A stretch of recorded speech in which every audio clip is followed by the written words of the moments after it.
Thank you, and thank you to the two committees for responding so positively to the request for this meeting tonight, and to the Commissioners and UNHCR and UNICEF for attending.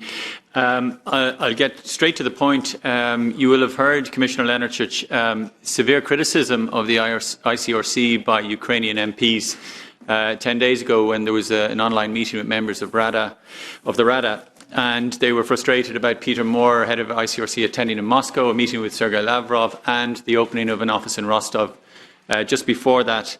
And yet, of course, as we know, the ICRC is mandated to defend the humanitarian principles for lots of reasons that we don't have time to go into here. But my question to you is, do you think it's appropriate or possible for DG ECHO to generate a dialogue between the Rada on one hand, or members of the Ukrainian Parliament and ICRC, to demonstrate the value of the humanitarian principles in such a difficult setting where this is all taking place?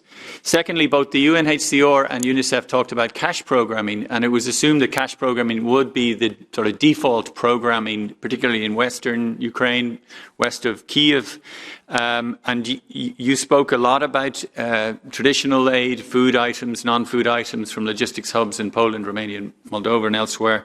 So will the EU lead on digital cash programming in the next part of this crisis? Are you planning a call for interested consortium in this regard?